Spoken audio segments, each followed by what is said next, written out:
Welcome to Better Health Guy Blogcasts, empowering your better health. And now, here's Scott, your Better Health Guy.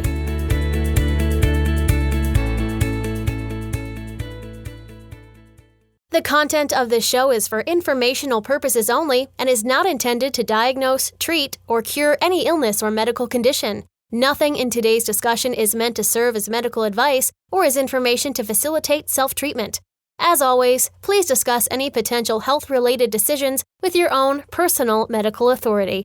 Hello, everyone, and welcome to episode number 61 of the Better Health Guy blogcast series. Today's guest is Dr. Michelle Perro, and the topic of the show is what's making our children sick.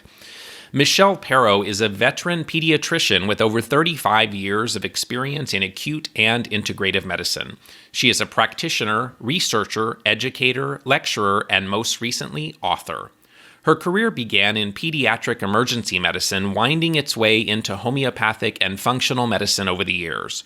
More than 10 years ago, Dr. Perro transformed her clinical practice to include pesticide and health advocacy. She has both directed and worked as an attending physician from New York's Metropolitan Hospital to UCSF Benioff Children's Hospital, Oakland.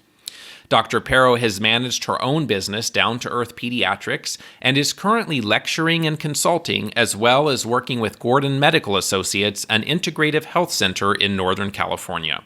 Her most recent project was the release of her new book, What's Making Our Children Sick? How Industrial Food is Causing an Epidemic of Chronic Illness and What Parents and Doctors Can Do About It, which was released in late 2017. And now, my interview with Dr. Michelle Perro.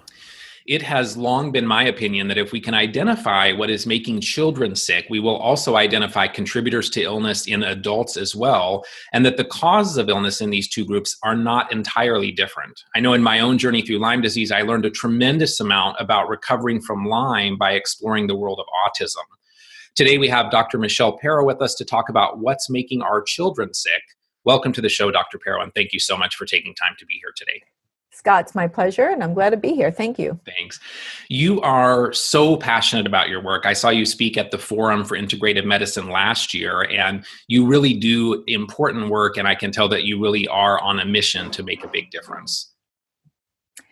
If you're a pediatrician, and I am, and I've been a pediatrician almost 4 decades, if I can't even believe that myself, that our commitment is advocacy of children, and however that manifests. And being a New Yorker, being of a passionate heritage, this is the way I focus life. I just kind of go for it.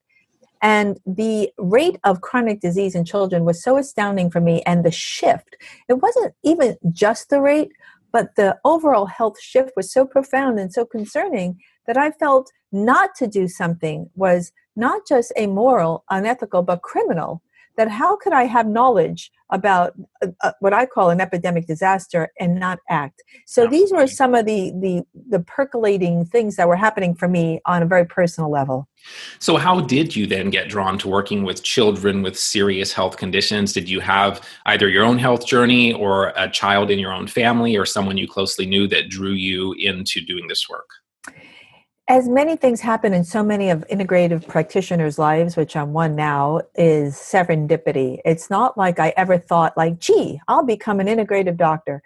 How fabulous. Or somehow I just knew. Some people go to naturopathic school and they just know they want to do integrative health. I was in a very Western model in New York where I was trained. And so this thinking, especially, when I was training in the 70s and 80s, was not known, not pervasive. It was not homeopathy, which I'm also a homeopath, was literally buried in the 70s for various reasons. It just started emerging. So what had happened was my own son had some health challenges when he was a baby. He's now 24 and doing great. And a MD homeopath had told me to, she lives here and works in San Anselmo. I give a shout out to her all the time. Her name is Dr. Ifoma Ikenze. And Dr. Ikenze, when Jesse was having this issue, told me what to do with a remedy. I had never heard of homeopathy. I never heard of a remedy. And my son had a very severe kind of croup. And so lo and behold, give him this remedy, and within 5 minutes, he was better. Wow. I thought, okay. I was a pediatric emergency physician at the time, so I was dealing with issues that were acute all the time. And I thought, oh, come on, you've got to be kidding me. And by, virtue of being a New Yorker, I'm a total skeptic. It's like, what the heck? Happened again. Give him that same remedy, these little sugar pills, and many of your listeners may know about homeopathy, and we can talk about it or not. And sure enough, he's better again. And I said, okay, I don't need 3 times for it to be a charm. Twice is a charm for me. And I said, what is this?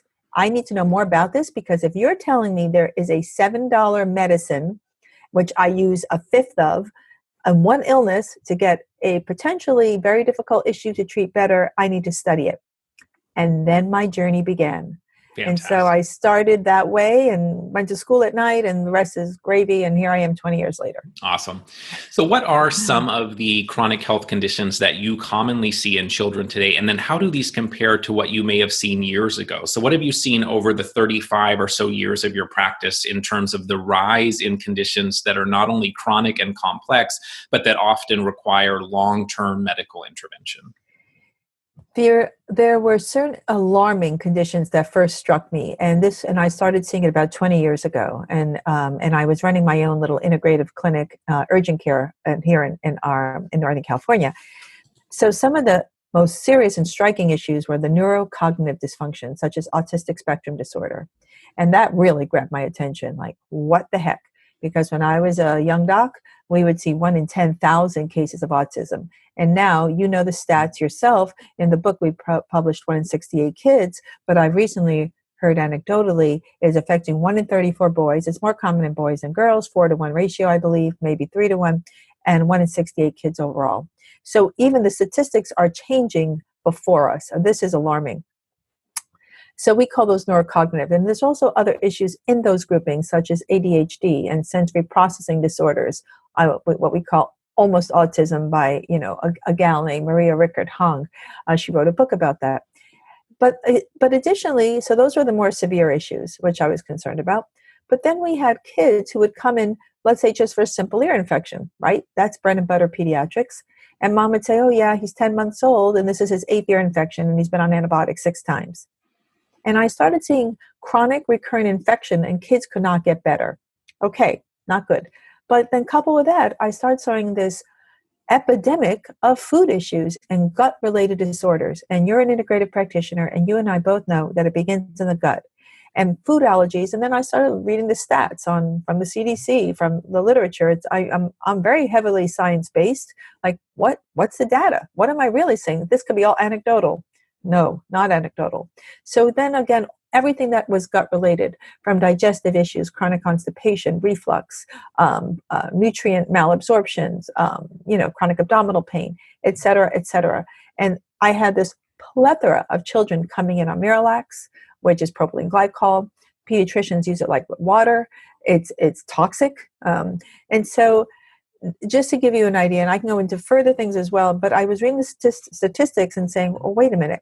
By definition, many of these disorders are epidemic, because by definition, an epidemic is 1 in 100.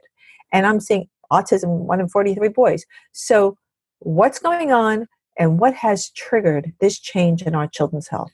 So for those people listening, propylene glycol, they were being given that because they were constipated. Is that true? Constipation, I could retire on children with constipation. Right. I see more constipation than diarrhea. Adults get often alternating, like IBS, irritable bowel syndrome. Kids tend not to get that as much. They tend to be constipated. They're not pooping. And I would have to say, I was seeing half the kids I was seeing were not pooping. And the parents often didn't know it, because once kids are potty trained, parents don't often go into the bathroom to see what little Susie or Johnny are doing. They have no idea. Right. So I asked the kid, when's the last time you pooped? 5 days ago. You feel on exam, you can feel the poop backed up. This is not technically difficult. Wow. So we talked a little bit about the numbers. We know that they're going up. So I know the answer to this question, I think, but I really want to underscore it. So is it, as some say, that, well, we have better diagnostics and we have better awareness, or is the problem really as big as it seems? And is the rise in these childhood illnesses, is it an ignored epidemic? I loved when we were first told, oh, I'm just a better diagnostician. Oh no, you're just better diagnosing this. And I have to tell you, autism, there's nothing subtle about it. And it's so that cracked me up. that, I'm just better at diagnosing. No, not so much.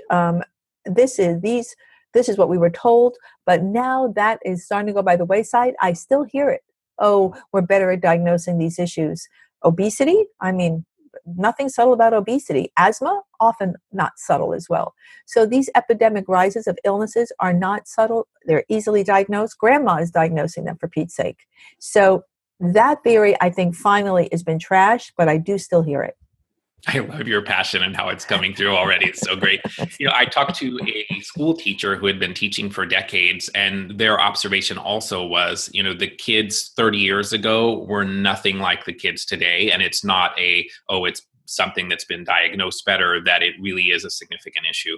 In the book, you talk about the cataclysm of three things that have led to the perfect storm that result in kids being sick with these chronic conditions. And so what are those things that have led to this perfect storm?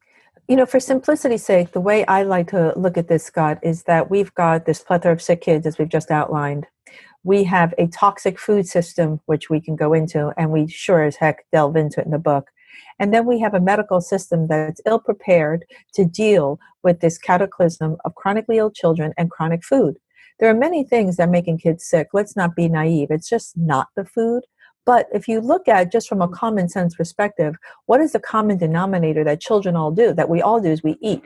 And kids eat a lot, especially babies. They're eating 6, 7, 8 times a day. So we have to look at, and we know the answer to this question. There has been a change in our food.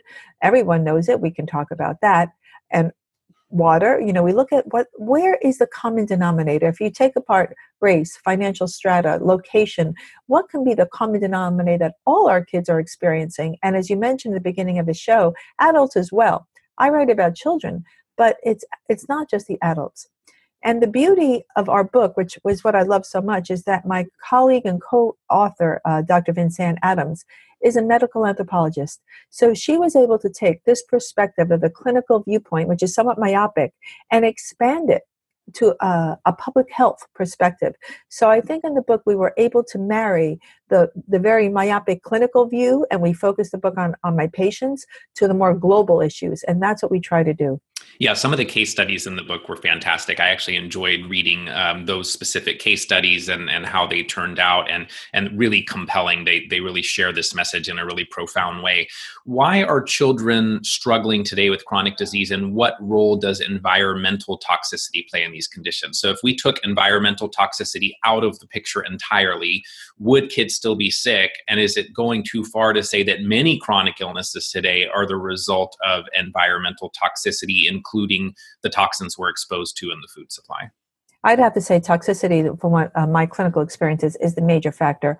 Let's not undermine chronic infection. Chronic infection is massive, and you started to touch upon the Lyme issue. I'm seeing plenty of kids with chronic infection. Let's be clear.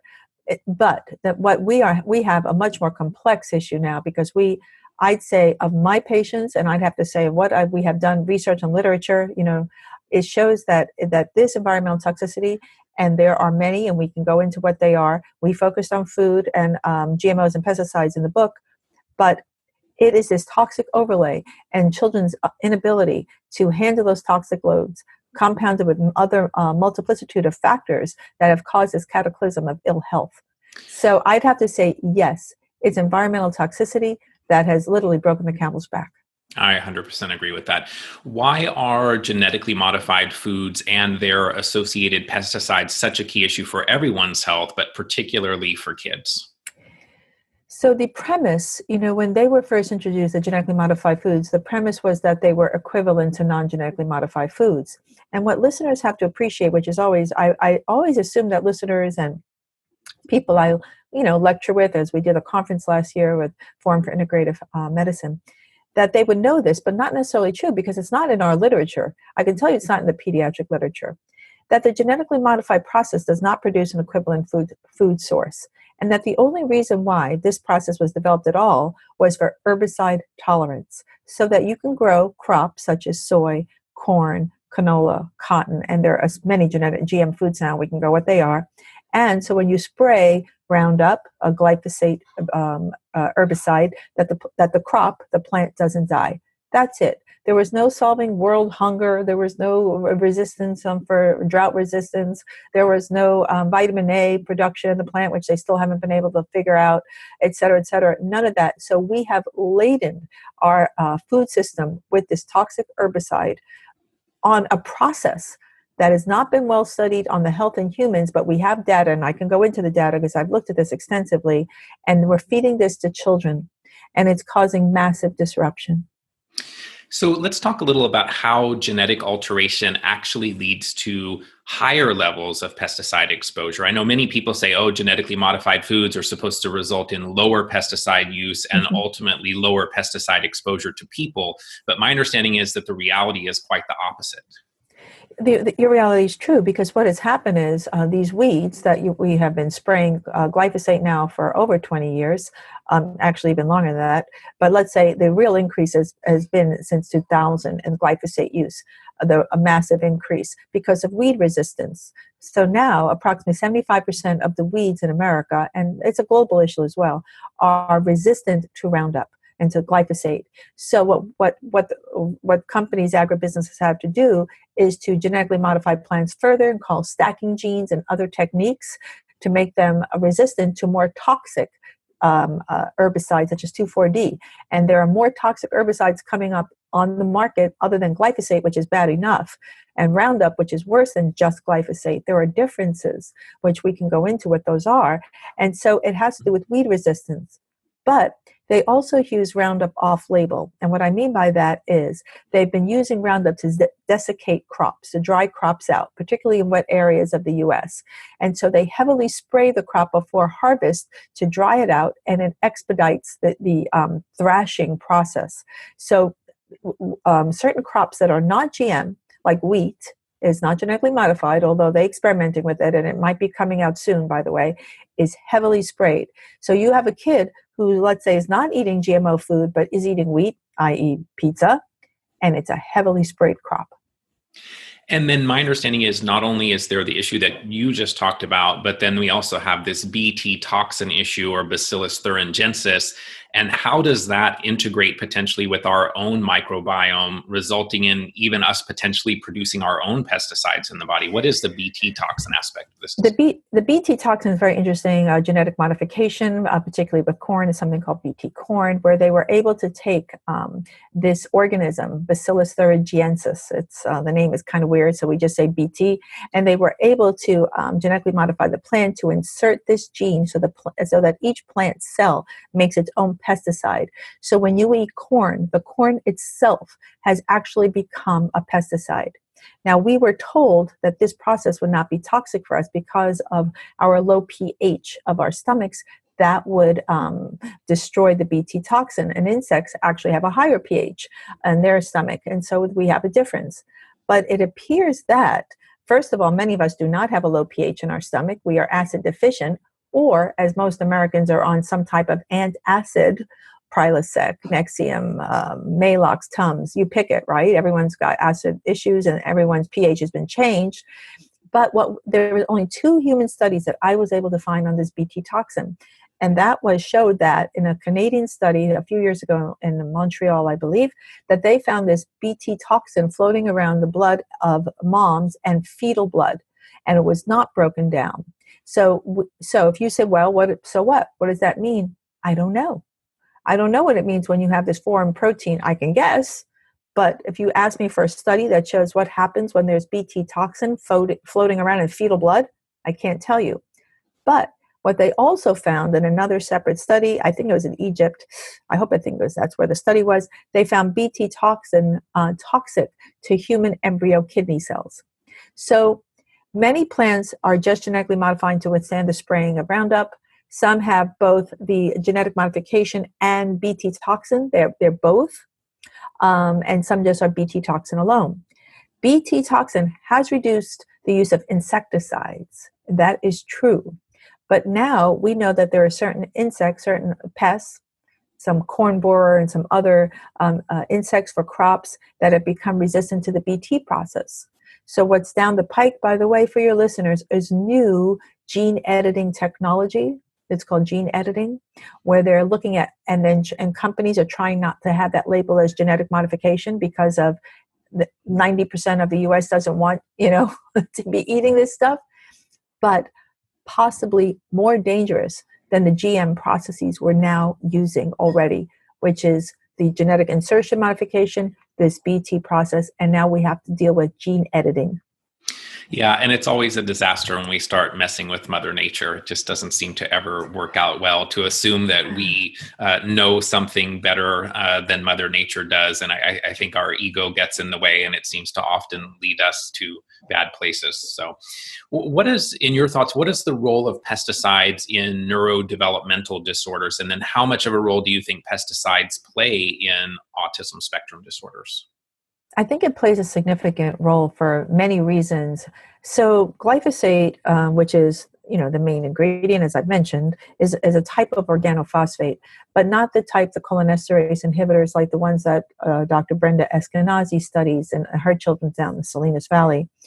But glyphosate, this ubiquitous, very simple molecule of N-phosphonyl-methylglycine, glycine is the main amino acid in there, has been shown to have many toxic effects, which I think has a direct link to autism and the development of autism spectrum disorder. So what we know about glyphosate is that, number one, it's an antibiotic, and Monsanto patented as an antibiotic.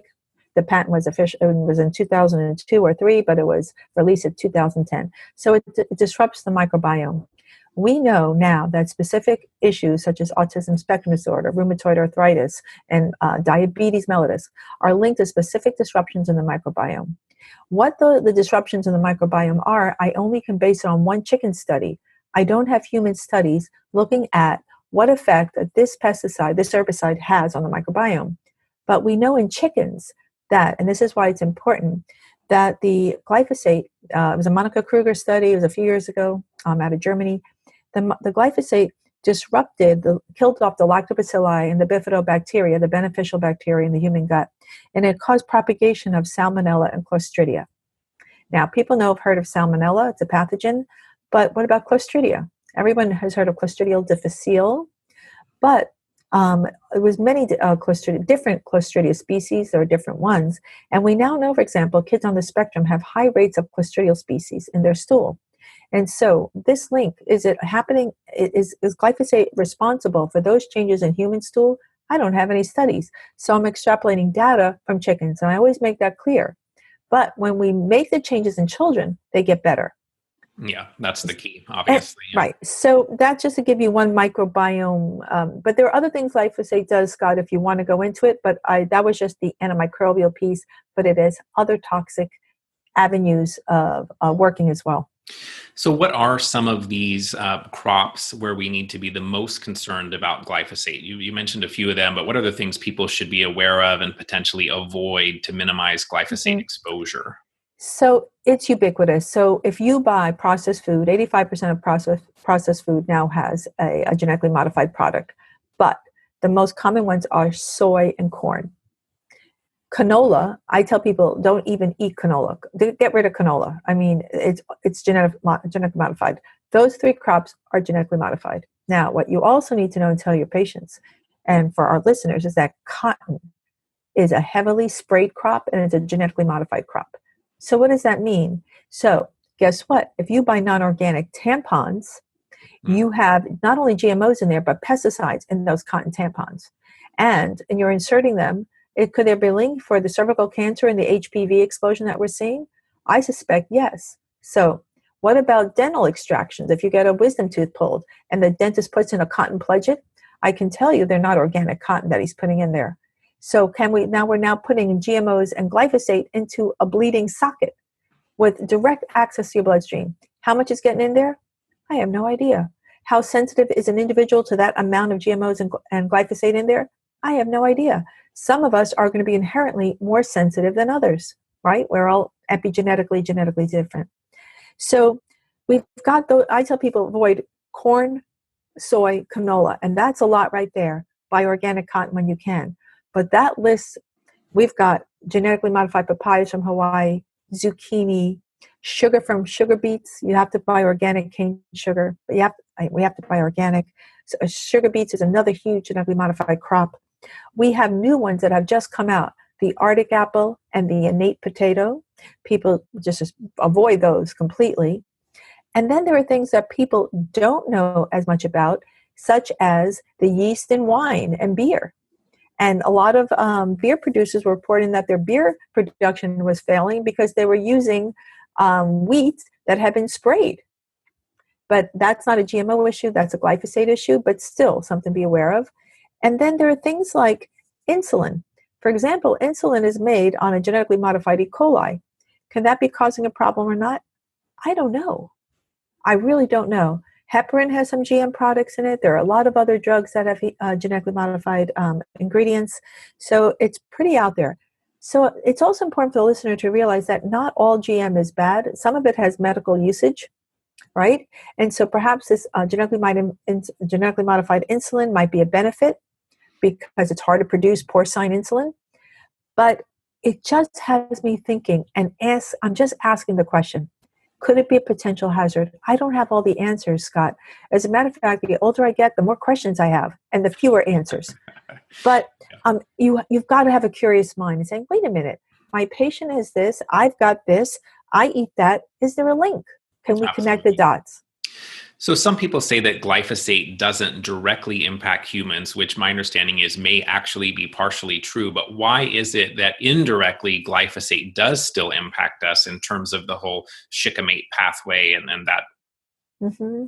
So when it was first brought into market, we were told that it doesn't affect human health because we do not have this pathway. This is the pathway that produces aromatic amino acids in plants, tyrosine, phenylalanine, tryptophan. And those amino acids are responsible for the production of neurotransmitters, the chemicals that run your brain, and thyroid hormone as well. So these are key components. Yes, it's true that we humans do not have the shikimate pathway. But what was not understood is that we are not human. We are mostly bacterial. So we have anywhere from a 1-to-1 to a 10-to-1 ratio of bacterial organisms to human cells. And so even our mitochondria were likely once bacterial in origin and then engulfed by bacteria, by our human cells, rather, bacteria. So our microbiome uses this pathway. Not all the organisms, many do. And people say, so what's the problem with that? Well, our microbiome has an enormous role in our health. We have a synergistic, symbiotic relationship with our microbes. And they do everything from talk to your innate immune system at birth, right? It's the microbiome passed from mom that tells the thymus how to begin programming your immune system. And babies born by C-section, 30 to 33% of American babies don't acquire that normal flora. And hopefully they're breastfed to get those germs to help tell their thymus about their innate immunity, which is different from their adaptive immunity. They also help you detoxify. Your microbiome is the first step in detoxification before your liver. They help produce crucial vitamins and nutrients, vitamin B12, folate, produced by bacteria, et cetera, et cetera. So this microbiome is so important to health. And it is one of the cornerstones of treatment. When I treat anyone, they're going to be on some type of probiotic restoration. I'm always looking at the microbiome and to see where they're at, getting a sense. And sometimes if you say, well, is it all well understood? No, it's not. We don't have all the answers about the microbiome. But I do know that this is a key factor for health. Absolutely. So what can we do to mitigate exposure to glyphosate? It seems to be ubiquitous in our environment, in our food supply. Even my understanding is some organic foods may still have glyphosate as well. So what can we do to detoxify glyphosate once it's in the body? Yeah. So I'm colleagues and friends with Mark Squire. He owns the Good Earth. It's an amazing health food store here in Fairfax and Mill Valley in Northern California. Oh yeah, I've been there actually. Cool. And I've asked Mark that very question, and he's been into this for 40 years. I mean, this guy knows everything about this subject. And I said, Mark, how much glyphosate, how much GMOs is in our organic crops? And he said it's about 5%. So we're not eating all organic unless you're growing it of your own, and you know you're a farmer and you know that your crops have not been contaminated. But corn, GMO corn grown here in Iowa, has been found 1,000 miles away in Mexico. Birds carry this. Well, you can't contain some of these crops, right? So there's a lot of crossing over. And maybe if you're one of those sensitive individuals, that 5% will matter in your gut health. Maybe somebody else, it won't. So we do have crop contamination. So how we treat, there are ways to treat glyphosate toxicity and GMO toxicity. And so, of course, as you know, you're an integrative practitioner, it's individualized, right? If you have somebody who has relatively good health, and I'm not talking somebody with complex chronic disease, but let's say somebody with good health, and they're getting at least 20% of GMOs and glyphosate in their diet, who can eat 100% organic? I don't know anyone. I'm hardcore, but it's impossible when you travel. It's just impossible. So what I tell people to do is, eat organic as best you can. Obviously, drink filtered water as best you can. That's the basics. And they say, well, what else to do? If they have access to smoothies, I do green smoothies. If they can get their hands on cilantro or parsley or ginger or lemon or anything they can get, cucumber, any of the detoxifying green plants, particularly I like cilantro. Dandelion is one of the best detoxifying weeds. I say don't spray it, eat it. And so if they can get somehow in their little bullet, their smoothie, their Vitamix, their blender, if they can drink string of them and help their liver detoxify. So if they can't do that, I can. There's several things I like. I use a homeopathic product a lot for my patients, and I have them travel with it. It happens to match my outfit. That wasn't planned. And I have no stock in this company. I have nothing related with this company. It's called Digiodrin. It's out of made in Australia. It's homeopathic, and it stimulates liver detox. And basically, it has dandelion, barberry, and burdock homeopathically. Wow. And one of the reasons I love it so much is, number one, it works. I'm a kind of a practical gal. But number two, Seralini and his group, Robin Misnage and his group, who did all the GMO glyphosate Roundup research, did the work on this product. And that sold me. I was like, okay. So I carry that around with me when I'm out. I pop a few of those. Let's say they can't do that. Can they get their hands on just some different products like GI Revive or Intestinal Restore from Bio or whatever integrative product they like? Can they get some glutamine, slippery elm, some marshmallow root? Can they get glycine? Glycine can override the glyphosate, I believe, because I think it's a similar, because glycine's in glyphosate. It can override it. I've had a lot of success using simple, cheap, glycine is cheap, in kids' diets. Bone broth, full of glycine. That was actually a question that I had posted to Stephanie Seneff, and don't know that I got real clarity yet, but the idea of using glycine, which is also good for other things, chemical detoxification, solvent detoxification, things of that nature. But if we kind of have more glycine available, when we get into the realm of what she talks about, where it's possible that maybe we don't have enough glycine and thus glyphosate kind of gets substituted into the body for glycine, does having extra glycine available in the body potentially minimize that? And it sounds like that's kind of the path that you're thinking. I've asked her that question myself a few years ago. I said, when I first saw the molecular structure of glyphosate and saw the glycine moiety in there, and I said, could this be a substitution or a piggybacking or some kind of switch? And she feels that it could be. Mm-hmm. And I know, and I wondered if that was accurate, because I've had kids with brain inflammation, leaky gut, leaky brain, and when I used high doses of glycine, I'm talking about 1 gram or 2 a day, which is still low dose, they got better and improved the brain inflammation. And whether it was actually competing or substituting, I don't know what's happening internally, but I'm thinking to myself, I'm giving somebody a cheap, non-essential amino acid like glycine. It's ubiquitous in the body. It's everywhere, right? Glycine is a super common amino acid. And they're better. You can get a tub of glycine for about $8. Can last for months. And that is an important point, because when we start this supplement list, these things are getting expensive, Scott. And if you have a family with 3 kids and 2 of them are sick and you're buying tons of supplements, you're spending $300 a month on supplements and not even the food. So I really try to be cognizant of costs as well. Like, what am I doing with my patients? I'm going to bankrupt them. So if I have an inexpensive and healthy treatment modality, I'm going to use it. And it actually tastes good too. So that's another, right? It almost tastes like a sugar. So any other products or tools that you found that are specifically helpful in glyphosate detoxification? It's coming down the pike, which I find extremely interesting. And I've spoke to Dana Ullman about this, and he's a homeopath, and he's very he's a profuse author. And he and I spoke about this, and that there are companies now that looking at making homeopathic GMOs. And so Desbio's looking at that, and that's a company I also love, Desbio. And Desbio also has a pesticide clearing homeopathic formula called Adacleanse. Mm-hmm. And I've used that as well to clear pesticides. So the detox from those formulas as well. And there are a couple of things I also like, and here's like the woo-woo part, but I'm a big fan because I've used this in autistic spectrum disorder. The foot baths, detox, right? I'm a big fan. You put kids' feet in water, really? I use mine twice a week. So I love it. Epsom salt baths.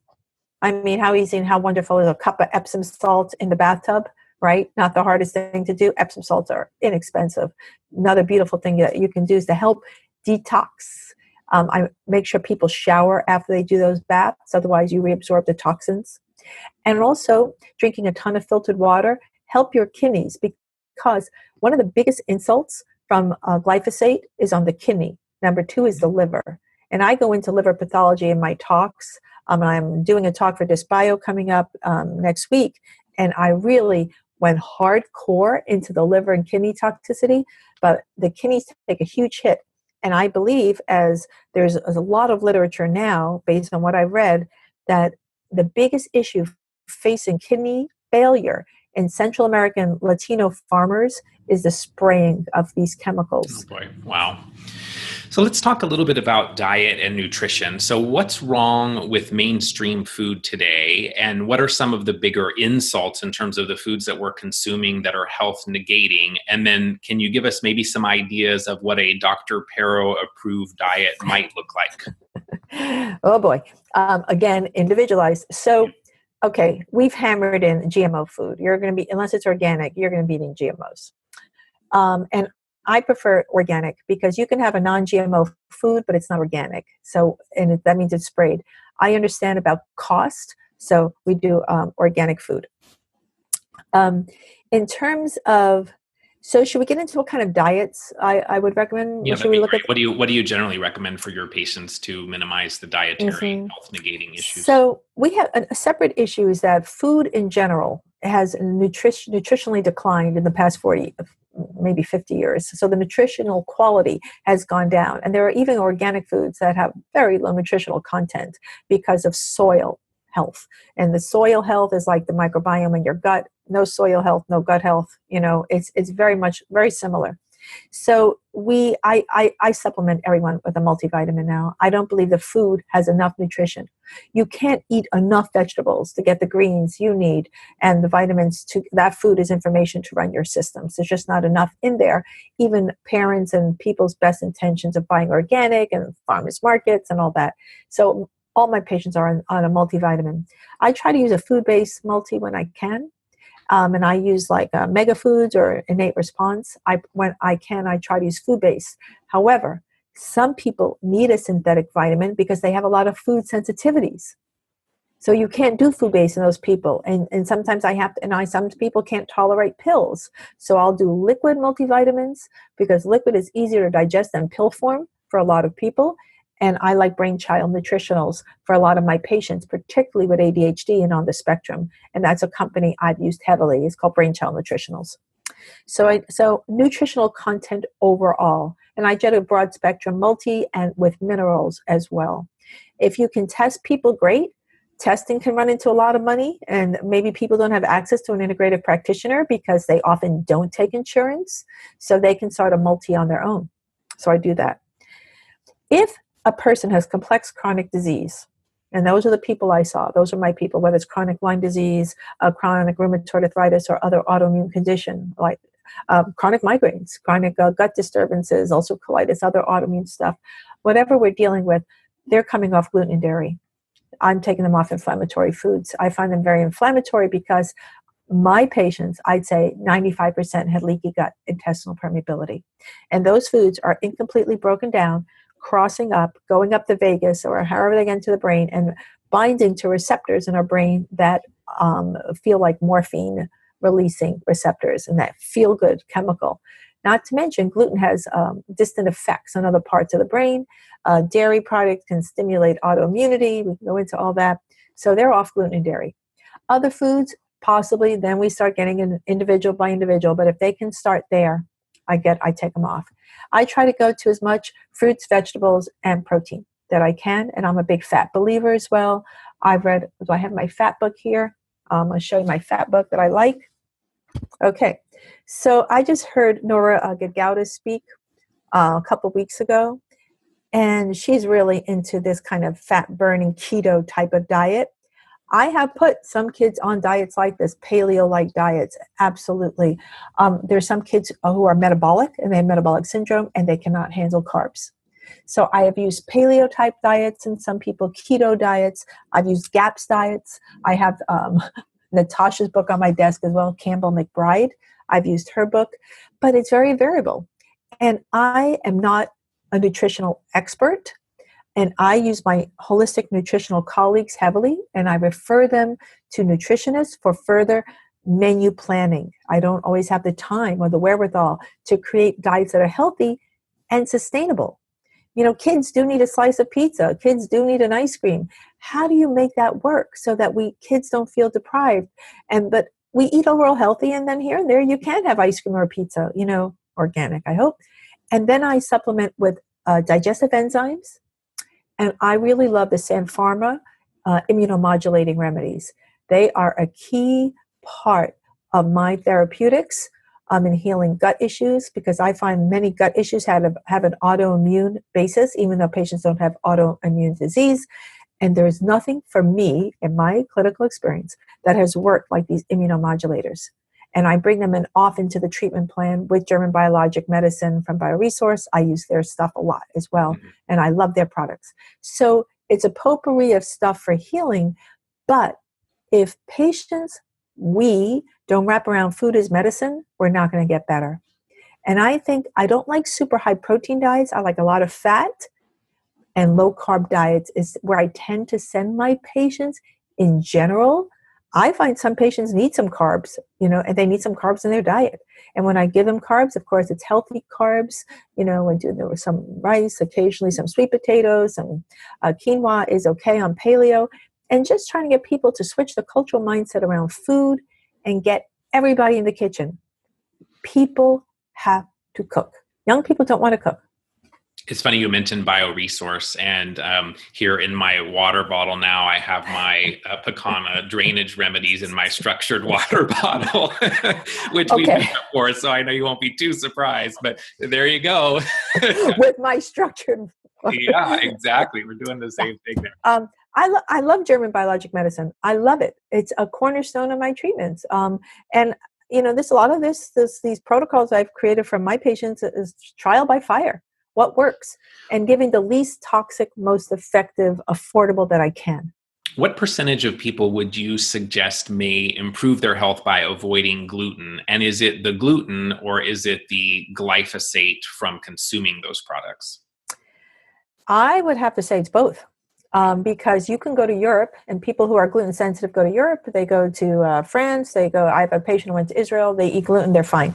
Why is that? They're using different hybridized type of bread in Europe and in other parts of the world. We've hyper-hybridized our wheat to create these short, shrubby plants that are easier to harvest. And I learned a lot about that through Dr. Davis. I learned a lot about through Grain Brain, Dr. Perlmutter. I've read a lot of these books. I've taken a lot of good points away about gluten, but I've read a lot about gluten through Dr. Alessio Fasano. He's a pediatric gastroenterologist at Harvard, and he I've read a lot of his studies. We used them in the book. So I've been reading on this topic.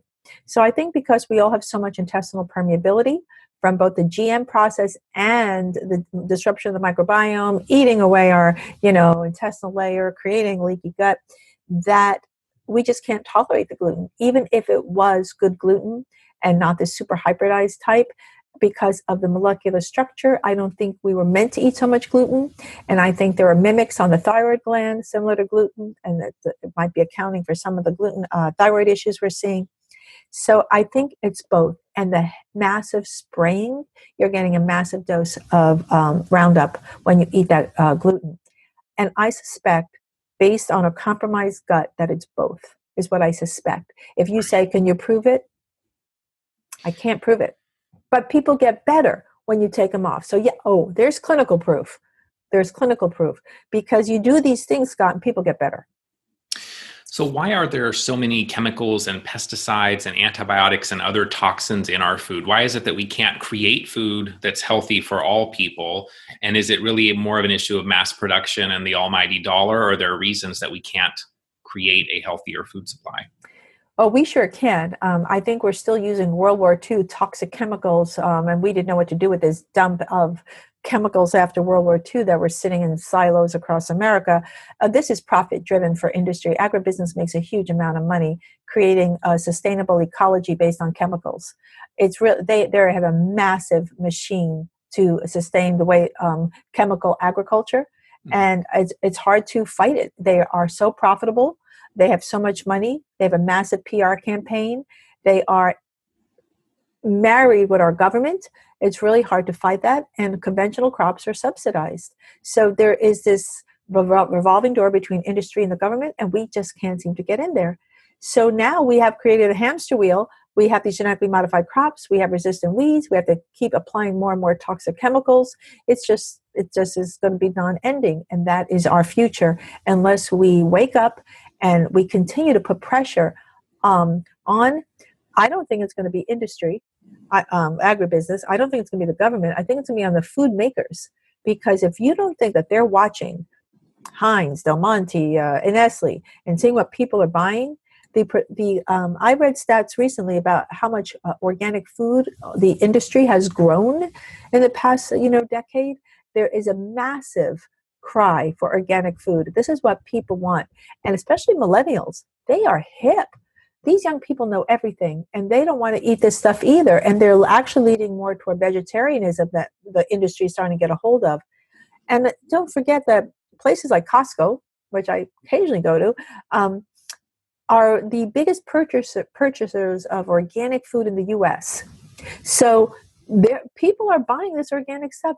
Don't underestimate, don't dummy down. Americans know what they want. They don't want to eat this food desert industrial product. People want real food. Right. Many people think that you can wash your produce and get the pesticides off, but isn't it true that pesticides are often actually incorporated into the plants themselves, and that no matter how much we wash, we still get exposed to these when we consume them?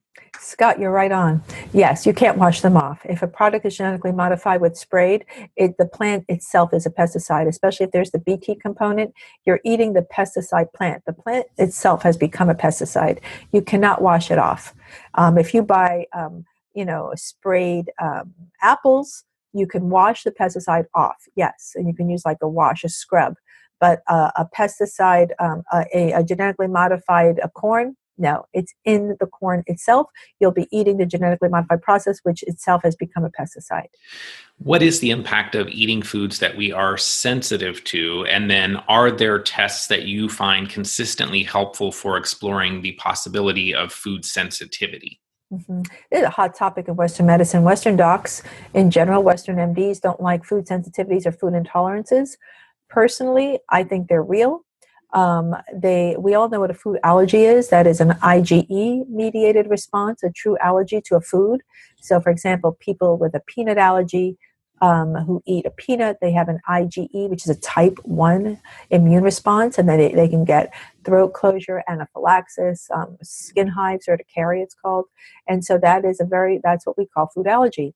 However, in our integrative world, we know a lot about food intolerances, which are often low-grade chronic inflammation mediated by IgG and IgA. And so in Western medicine, those are not recognized as real food issues. However, for many integrative practitioners, I believe they are, because when you check kids, you check a kid or adult, and they have massive elevations, let's say IgG to gluten or dairy or egg or whatever, you react to what you consume. when you correct their diets, when you start treating them with all the modalities that we were alluding to earlier, those numbers go down. So why do they go down when you correct them? And so it takes time for these immune markers to go down, but they are significant for chronic inflammation in my book. When you see particularly IgG. If I have a family and I check all 3 children and I'm only treating the sick one, but mom says, oh, please check the others too, they don't have the IgG response that their sibling may. If you say, well, why not?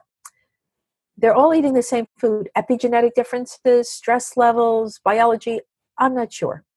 Also, don't forget, they also came through mom and dad during different times of their lives. So who knows what mom and dad were exposed to during that journey, that each kid is not the same. So we got to be careful about that. So I think I maybe answered your question. Did I answer it? So is there a specific lab that you like to use? Oh, my labs. Oh gosh, I've gone all over the place with labs. It depends on people's insurance and what they can afford. Some labs are very expensive. So if funding's an issue, I've used US Biotech, $139, and I can get an idea. If they have like easy pay insurance, which is covered by Genova, I've used Genova.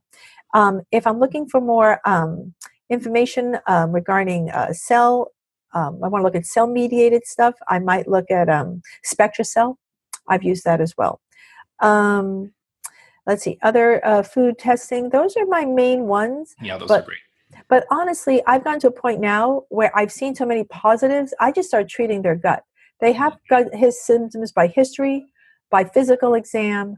I can treat them empirically and they get better. So sometimes I just try to spare the family the cost because I've seen so many positives now that I know they're going to have high IgG to gluten and dairy and egg. That's what people eat a lot of. Right. And that's right. So let's talk about that a little. So let's talk about leaky gut. So once a child's gut has been damaged by consuming sensitizing foods or eating GM foods, exposure to environmental toxins, what are some of the interventions that you utilize to improve the health of the gut? And how do we go about healing our damaged guts once they've become part of the problem when we really need them to become part of the solution? Yes, the first thing I do is go after the gut. So I might start depending how sick that kid is and how quickly they need treatment. So let's say I'm not doing labs, because of whatever reason, and I'm just going to start treatment, and the kid clearly has evidence of leaky gut. And they may be refluxing, they're bloated, they're constipated. But so there are different treatment modalities. But I will often start my treatment protocols, in addition to all the diet stuff we already mentioned, changing the diet or get all back organic, et cetera, et cetera. I will start usually some German biologic medical protocol, using either Apostom with either Mundipur or Juvical, that type of, that's where I start. I like to start with German biologics. And I almost always bring in the San Farmer immunomodulators. And there used to be another product we don't have access to anymore. So I'll use some type of Penicillium notatum, Penicillium roqueforti, and other immunomodulating, very specific for gut healing. And I'll bring those in. And I'll do that for about a month. If occasionally I may not go that route, I like to then, I might start with just using some healing herbs, either GI Revive, or I'll use Intestinal Restore from Desbio. And I like to use those healing herbs such as slippery elm, marshmallow root. I'll use aloe. I'll use glutamine on occasion. And I start with some kind of protocol. Now, occasionally I'll bring in single remedies, homeopathic classic remedies for some kids. And I also like to combine single remedies with German biologics. One of my favorite things to do. And that's kind of too much to go into for this talk, but I'll often combine. No, that's great. And then I bring in probiotics pretty quickly. I usually like to layer in treatment because, they're children. They might be 6 months old, 3 years old. I'm very gentle. So I layer in treatments like one at a time and make sure they're not reacting. So I don't ever bombard a patient. I kind of layer it. Some parents say accelerate it, and I might speed it up. I usually give it a week or 2 weeks, and then I bring in the next treatment, and then I almost always bring in probiotics next. And then I'll use various formulations, depending if I have a GI core effects, which I really like, and look at their microbiome, I like to see that. So we know that antibiotics are harmful to the microbiome. So when people take antibiotics, for example, for ear infections over and over and over again, that causes potential problems in the microbiome. What about antibiotics in foods that we're consuming regularly, like meats or animal products? How important is it to make sure that our meats are antibiotic free, for example? Oh, it's huge, Scott. I mean, our animals are so sick on those CAFOs, those horrible feedlots. I think if everybody saw that, nobody would eat that meat. When the visual, if you just see that, or you watch the movie What the Health, or Cowspiracy, or one of these movies, you're just not going to eat that stuff again. Yes, absolutely. Between what cows, for example, are fed is heavily sprayed alfalfa. Alfalfa is genetically modified. They're given massive amounts of antibiotics. So is pork industry, chicken industry. And then that is what most researchers feel is the leading cause of antibiotic resistance are the antibiotics fed livestock. So what I tell families is reduce your meat, eat better quality meat as best you can, and do it Asian style or in a soup, so you eat less of it, but better quality. So much better for you. We've talked about many of the food choices that can negatively affect the microbiome. Are there specific foods that are positively affecting the microbiome that we should increase in our diets? If I had to say one thing, I would say it's beans. Beans are great fiber food, and the microbiome loves beans. Microbiome also likes yogurt, so you can put probiotics. If somebody is taking dairy, you can put it in yogurt, add extra probiotics in the yogurt. But some probiotics come with prebiotics to feed your microbiome. But what's also interesting, and I read this once, there is something in breast milk that babies can't digest. It's specifically for the microbiome. So it's a starch that babies can't use, but the microbiome does in breast milk, which I just found so brilliant that we were able to evolve that way. So fiber forming foods, veggies for your microbiome. But I have once read this thing, and I don't remember the source, but it said that people who seem to be healthiest are eating a cup of beans a day. Wow. And so interesting. So not all people can tolerate legumes. We get into all that, but if you're tolerant and you can eat them, to incorporate beans in your diet. So dysbiosis can be that there are an overgrowth of harmful microorganisms, but it can also be that there's a lack of the health promoting and health supporting organisms. So which of those do you see as more of the concern, or are they equally prevalent? And then what are some of the tools that you use to shift one out of a state of dysbiosis and support the microbiome? The sicker the patient, the more they have both of the issue. So if you have a patient who's not really that well, who's pretty well, and just maybe has some minor issues, what you see is low numbers of low microbial diversity. They may have a lot of microbial organisms, but not enough microbial diversity. The sicker the patient, the more I see the abnormal pathogens coming into play. So not only do they not have enough of the beneficial bacteria, lactobacillus we talked about, bifidobacteria, certain strains of E. coli, but they also have potentially pathogenic bacteria such as Klebsiella proteus. And I never like to see many strep species strains in their poop because I'm often worried about PANS and PANDAS.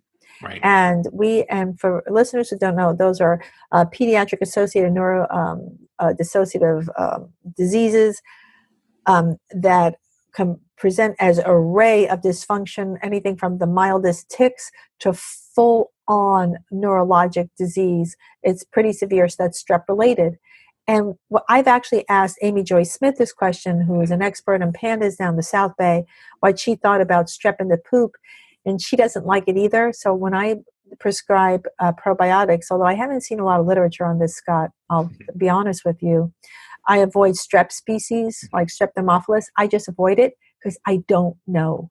I just don't know. And why not? Just to be extra conservative and play it safe. I agree with that. Amy Joy Smith has also been on the show and shared some of her knowledge about pandas and PANS for people that are interested in that topic. And unfortunately, it's another one of those conditions that right now I would say most of medicine is largely ignoring and not really considering to be a real condition. And it's such a critical issue. I know there's also a documentary recently, My Kid Is Not Crazy, that I had the opportunity to see. several months ago and urge people to take a look at that as well, because it is a very important condition to be aware of. Thank you. I wasn't aware of that film. Thank you. Yeah. You've talked about specific health challenges in the book, such as nut or pollen allergies, or even multiple sclerosis, having very specific profiles of organisms that are found in the gut. So what I'm interested in is how long might it take to better characterize these profiles in many different health conditions and then customize the resulting microbiome medicine to improve that profile? This is just where I think we're just there now. I don't think it's really so well delineated. Like, for example, if you've got this, take that. If you've got this, take that. Although I had found this website that was prescribing specific probiotics based on the individual disease. Like, for example, if you had diabetes mellitus, you might have too much akkermansia in your poop, and you might want to decrease that amount. So how do we decrease those amounts of pathogens?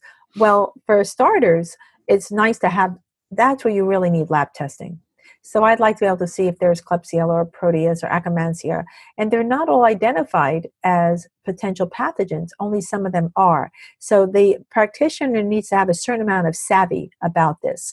So for example, if I see Klebsiella and then someone's having a lot of dysfunction and I know I need to rebalance that, I might treat them herbally for those. And the simple herbs such as oil of oregano or cat's claw, or they like GI core effects from Genova will often tell you what herbs that those organisms are sensitive to, and I will bring in an herbal protocol. Absolutely.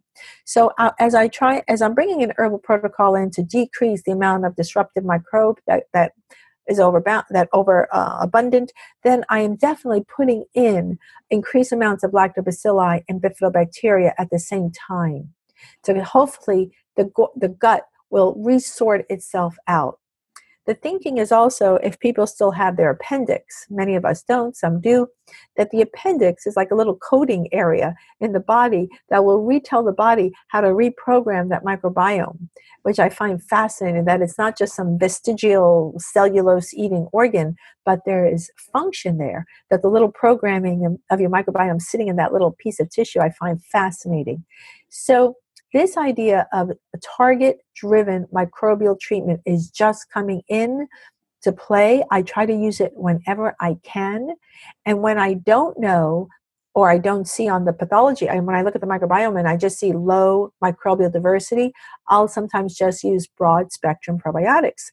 Now, if someone's not getting better for whatever reason, or I'm not shifting the microbiome, I might bring in a soil-based probiotic from Research Nutritionals.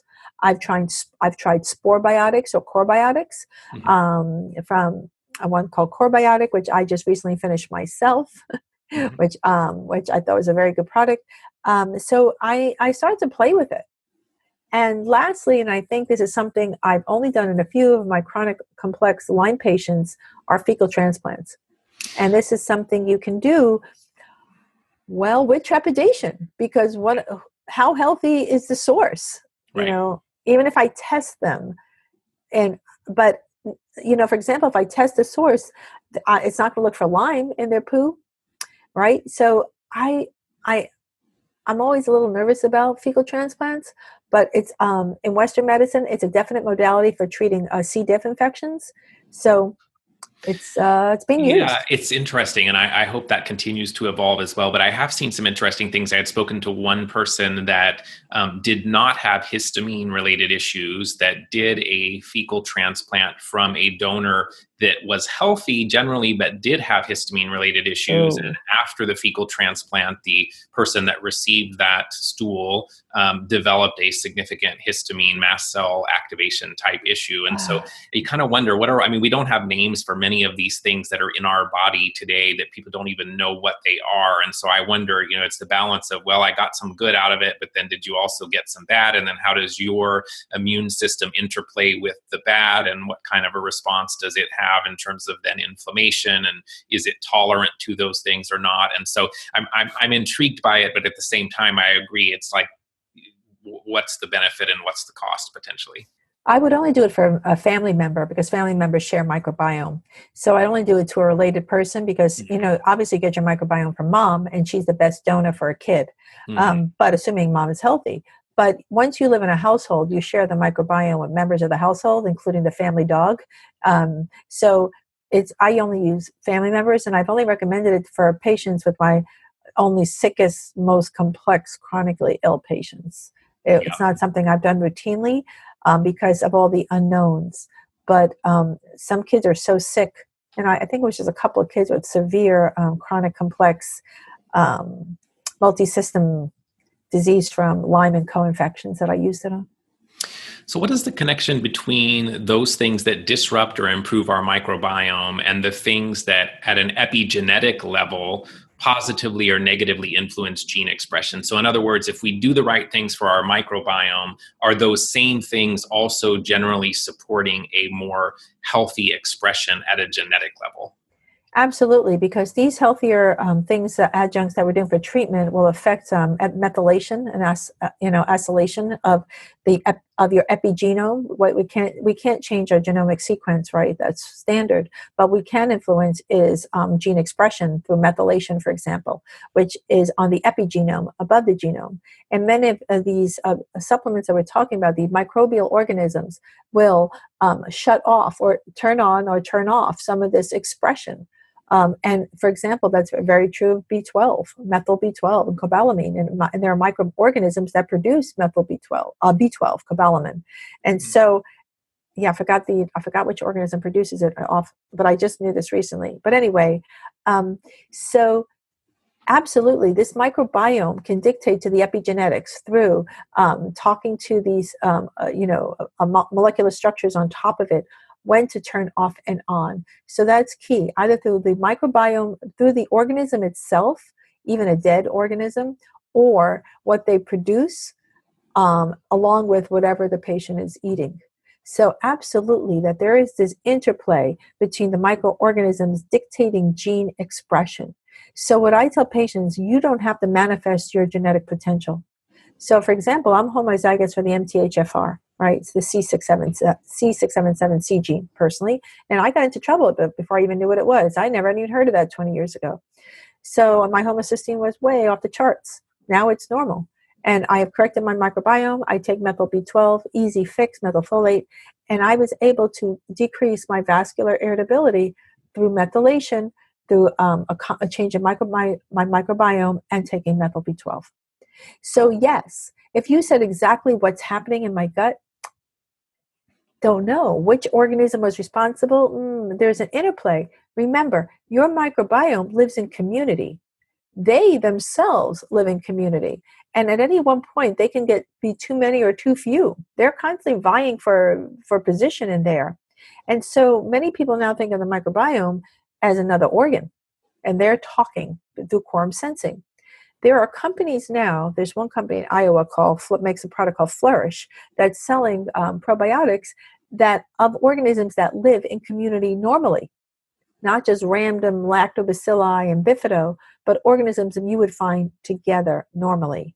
And so these organisms are talking to themselves, so they are, yes, dictating gene expression. And I find that to be empowering because so many people look at these SNPs and they say, oh my gosh, I'm this and this and COMT and CBS and MTHFR and whatnot, and automatically feel defeated, feel that they have no opportunity to recover. Mm-hmm. And while there may be some value in specific nutritional support for bypassing or optimizing a specific SNP, I would still argue that these things, detoxification, nutrition, healthy stress levels, meditation, all of those things probably play a much more significant role in epigenetically influencing the expression of a gene versus getting so tied into, oh, I have this gene, and so then I can't do these things and I can't ever get well. Scott, you are so right on. I'm so glad you brought that up because I think we can become very myopic and go down a rabbit hole chasing our SNPs, right? And we all have them. Everyone's got SNPs, genetic SNPs. And there are people who are going to follow Amy Yasko and go down that protocol of reading all about the SNPs and how they interplay. And I think that's fabulous. But no, we do not have to manifest that. And you just touched upon something which I talk about with patients all the time, is please do not underestimate the role of stress in this equation, because stress, and through meditation, mindfulness, you can reduce this through changing your neurotransmitter levels, increasing your parasympathetic tone. You can shift that yourself. And what people often don't know is that adverse experiences, and we call them ACEs, adverse childhood experiences, can affect and upregulate, not only can affect your epigenetics and cause changes in your epigenetics, but they can also upregulate cortisol. And so individuals who had stress in childhood, whether from bullying, sexual abuse, chronic disease, pick it, whatever happened to kids, they are upregulated, and those people are at increased risk for cardiovascular disease, autoimmune disease, and cancer. So if you can get this whole beautiful holistic system working and practice mindfulness, whether it's yoga, hiking, whatever methodology, biofeedback, heart math, whatever biofeedback feedback mechanism you like, you can rewire your neurologic system. There's so many modalities one can use. I'm a big fan, and sometimes it takes a while working with the patient to get there. That may, just like, oh, here, do all this. You can't just load people up and say, okay, here you go. It takes time to develop all these new habits, but it is a cornerstone of successful therapy. Absolutely. I love that and totally agree. So as we're kind of wrapping up, there was a quote from the book that stood out, and I'm going to read it. And that was, so if we are quite literally surrounded by and bathing in and entirely unable to escape from the chemical hurricane that has arrived with the scientific engineering of our food supply, what sort of science, what kind of regulation, and what sort of medicine should we practice to deal with this? So my question to you is, what sort of medicine should we practice to deal with this? So quickly, thank you for reading from the book. What I would say is what Dr. Adams and I wrote about, and that's called eco-medicine. That, we all need to adopt the type of medicine that naturopaths practice, functional docs practice, integrative docs practice, this kind of balance of reconfiguring our internal milieu to match the external milieu. If the external environment is not healthy, this internal environment is not healthy. And we as practitioners all have the responsibility to learn these tools, which are on the internet. This is not hard. I just have to Google it. We all need to learn this medicine to practice harmony between the external and internal environment. And we didn't come up with the term eco-medicine. There's a whole chapter in the book. It is something we read about, and we said, yes, this is where we all need to be. So what I tell patients is, no doom and gloom here. You have control over what you eat. You also have some control of your external environment. What's in your home, you can control. So if people can do something as simple, taking their shoes off at the door, where most toxins are tracked in, or decreasing house dust, the most toxic thing in your house, by the way, you have already began a change, a healthful change. And I'd say it may take 6 months, a year, 2, 3 years. Be gentle with yourself, but see if you can make one change to create this environment, and seek out those practitioners who are practicing this beautiful yin-yang balance of internal and external harmony. And that's what we need to do. Beautiful. What are the top 3 or so recommendations or treatment interventions that you use in your patients that you find make the most difference? I'd say my top 3 that I've used that I have just been wowed is drainage remedies, extracellular drainage remedies, probiotics, and using a rich nutrient mineral vitamin combo, and a subset of my patients with digestive enzymes. If I can get that, and then later deal with heavy metals and everything else we will often have to deal with, but if we can get that gut functioning and restore the body's innate ability to heal itself, I feel that sometimes if you can I often feel like there's a switch that goes back on. If you can get the body to begin healing itself by restoring normal gut function, it often will do the job for the practitioner, makes my life a lot easier, and patients feel better. And I would say in today's toxic world, drainage remedies are probably one of the most overlooked things that people need to really consider in a health supporting functional medicine driven program. So do I. And if you read the work of Dr. Stephanie Seneff, and she's written a lot about autism and heparan sulfate, which is the main component of the extracellular matrix, that is even more info, and don't want to get into all that, but I read her stuff, that why we need drainage, because the toxic load is often residing right in the extracellular space, and cells cannot communicate. So you've got to get that clearing. But the one thing, if I could have any of your listeners take away, is they've got to poop. Absolutely agree. So what can we as regular people do to make a difference in terms of making the environment a safer place for all of us? How do we get involved? Is anyone actually listening to us? And do you think that we as a society will wake up before it's too late? I like to keep an optimistic view. I'm an optimistic person, and I think we can fix this. I think we can turn it around. I think personal responsibility is huge. Not everybody is going to be an activist or writing books, Scott, or running a podcast like you. So it's like, well, what can I do? I'm just one person. I'm busy. I work. I have kids, whatever. My life is crazed. Personal choice, because where you put your money matters. When those companies, food companies, whatever, see where you spend your dollars, that matters. And this is a personal shout out to women. In many households, women spend 85% of the household budget. So in homes, women are spending. So women, ladies, what are you buying? I tell women, some women will purchase 20 personal care products, and many of them are toxic. What are we doing? So let's be conscious. Can we just raise our level of awareness on what we're buying here, where we put our money in terms of our food, our personal care products, what we clean our homes with, what we put in our gardens? Don't forget, Roundup is sprayed in personal gardens as much as in agribusiness and agriculture. So this is what I say, is to raise personal awareness. Convenience is not an option. Beautiful. This has been one of my favorite shows in a long time, I have to say. I'm going to rewind it back and listen to a couple of things and go, and especially the homeopathic that you mentioned for the liver support, I'm very excited about. Oh, good. You go into so much more detail in the book than we can possibly even touch on here. I mean, this is really just the tip of the iceberg. So tell us a little about the book and how people can get it if they want to learn more. Absolutely. I'm hoping people will look into it, because we used 10 of my patients. Those are real patients, real stories. We interviewed about 18 or 20 of them, and we picked ones that we thought people can relate to, starting with very simple cases to more complex cases. We start with basic stuff like eczema and go into more complex cases with chronic infection. They can purchase it through our wonderful green publishing company, Chelsea Green, located in White River Junction, Vermont, and of course, Amazon. Always Amazon.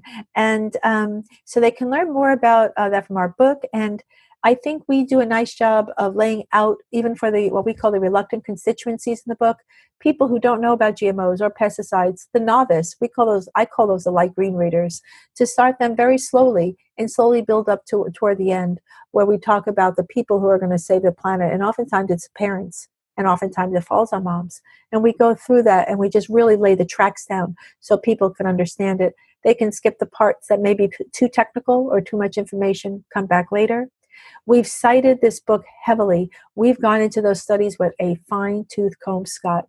And we did that just for scientific acumen and accuracy, as well as for scientists who have spoken out about this topic in the past, have been skewered. We had no desire to be skewered. We both love our careers. We are professionals. We are both science-based. So we really, really reviewed what studies we chose, even for the book. And just one more thing is, I have a website people can check out, www.gmoscience.org. I'm the executive director. I have an amazing group of staff and advisors, just brilliant people who help me, because I know a little bit, and it takes all of us to bring this information out. That's fantastic. And I'll make sure to put these links in the show notes for people so they can click on them as well. Thank you. After listening to today's discussion, I'm sure that parents will want to reach out to explore their children's health further. So are you taking new clients, and how can they reach you? So at this point, I put it on hold. I'm not taking new patients. I'm mostly doing supervising work and teaching. I do some urgent care because I love acute care medicine. I do have to pay some bills, but I've mostly been teaching. And so if they have something they need to reach out to me, they can go to michelle@gmoscience.org. And if it's an older kid, I have been working with a lovely practitioner at Gordon Medical Associates, has practices both in Santa Rosa and Marin that I can supervise through. And then, of course, I have access to names of other practitioners. Unfortunately, not enough people work with children. Mm-hmm. And that's always been my biggest complaint. Like, where are the people seeing in children, the integrative practitioners? Only some do. And I get why. I can work with grown-ups. I prefer children. So harder to find, but not impossible. Beautiful. So the last question that I have is one that I ask every guest, which is, what are some of the key things that you are doing on a daily basis to support your own health? Yes, indeed. And I know you're going to have a good answer. A lot of people go, oh my gosh, like, what am I doing? But I know you're doing things. Oh, indeed, I am. So I'm all organic. And I showed you what I take when I'm out, I'm at friends' houses, etc. I don't eat gluten, dairy. I follow a keto diet pretty hardcore. 100% no. I'd have to say I'm 80 to 90% keto, and I eat very few carbs. Occasionally I'll have an almond milk mocha and have a little dark chocolate, because who doesn't eat a little bit of dark chocolate in their diet? I do. And so, and that works fine for me. Everybody's an individual. What works fine for you? I have some supplements that I love to take every day, and without them, I just don't know. In my own supplement regime, I take a multivitamin for women over 55 from Innate Response. I do something called Breast Defend from Ecogenetics to help me break out estrogen, because I feel that breast cancer is a big problem, and I take some support.